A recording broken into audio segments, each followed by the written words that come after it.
Abortion is one of the most hotly debated topics in this country. As well it should be. With a life and death situation with such a high frequency, something like this needs to be addressed at the severity level that it is. Statistics say that about half of American women have experienced an unintended pregnancy. And at current rates, more than 1/3 or 35% will have had an abortion by age 45. So I ask you the question today. Is abortion ever the right choice?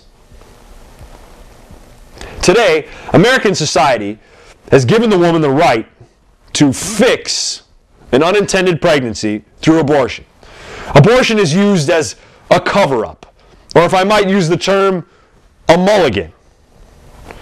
It's used to completely go over what is considered a mistake and give the woman an opportunity for an out, to give her an out. Oftentimes, in the arguments for abortion, I believe that we're looking at things in completely the wrong perspective. We pay so much attention to the woman's right to make a choice that we forget about the child. The child is forgotten, passed over. What right does this child have? I believe that abortion must be about the baby. It must be stressed at least as much as the mother, if not more, that this baby has a right. Other than rape, it's the mother's fault. It's the mother's fault that she's pregnant. She was a part of it. She had something to do with it. And I would argue that in many cases, abortion is strictly selfishness or irresponsibility on the parent's part. Now, I understand fear. I understand that bringing a life into this world is a big ordeal. It's a big undertaking. But that's still no excuse for murder. That's still no excuse to make a choice to end a life.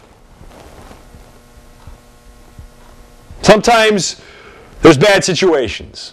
Sometimes there's no good possible way that we could foresee this baby being having a good opportunity to develop. But that's still no excuse for murder. That's still no excuse to end a life. Who are we? Who are you and I to play God? Who are you and I to say, this child has no chance? This child can never possibly grow and develop the way that they should in the situation that they're in. Who are we to cut off an opportunity to live?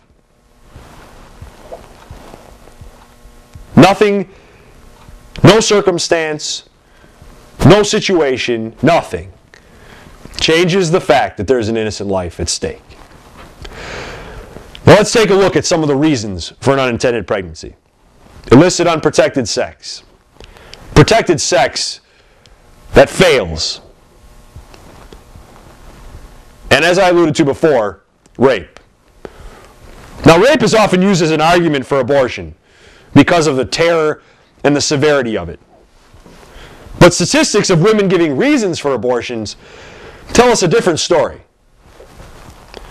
According to the Guttmacher Institute, 3/4 of women cite concern for a responsibility to other individuals as a reason for having an abortion. 3/4 say they cannot afford a child, and that's a reason for abortion. 3/4 say that having a baby would interfere with work, school, or the ability to care for other dependents, and that's an excuse for an abortion. And half say that they do not want to be a single parent, or are having problems with their husband or spouse. Now, to me, all of these things sound like irresponsibility and selfishness. It sounds like that life, that baby that's been created, that has an opportunity to be something, not at the fault of its parents, not at the fault of his or her parents. It sounds like that baby is the consequence for the mother's actions. Who are we to treat a life as a consequence? There's never an excuse. There is never a good enough reason to not allow a human being the opportunity to live. Now, all that being said, if I'm going to hold that strong of an opposition to abortion, I would be wrong not to discuss and support the alternatives. Now, the first alternative is abstinence. If you're not ready for a child, don't put yourself in a situation to create one. Because at the end of the day, when it all comes back around, your mistake and your putting yourself in a situation, that child is going to suffer because of that. That child is going to be cut off. That life is going to be cut off because you weren't ready. If you're not ready for a baby, don't put yourself at risk for creating one. Now, the second alternative is adoption. Now, there are endless stories to choose from to support the adoption argument. Great stories, success stories, but the easiest one for me is me. You see, I'm adopted. I had a 17-year-old mother, not graduated from high school, a 19-year-old father.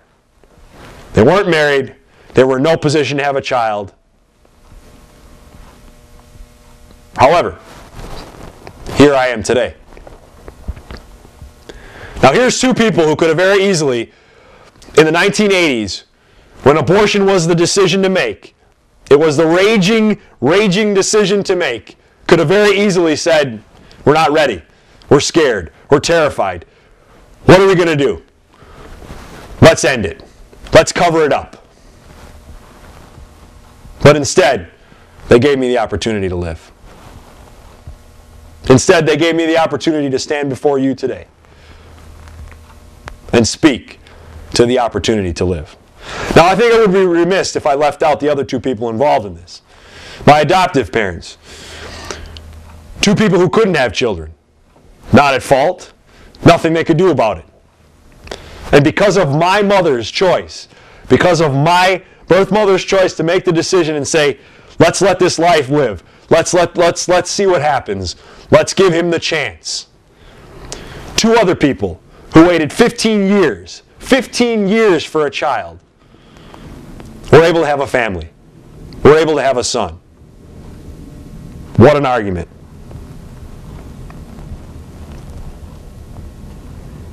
At the end of the day, a life is a life. Regardless of the circumstances or situation, abortion is taking a life. So now, standing before you as living proof, as a beneficiary, as you look at me as a survivor of a mother's choice to give a life a chance, I ask you the question one more time. Is abortion ever the right choice?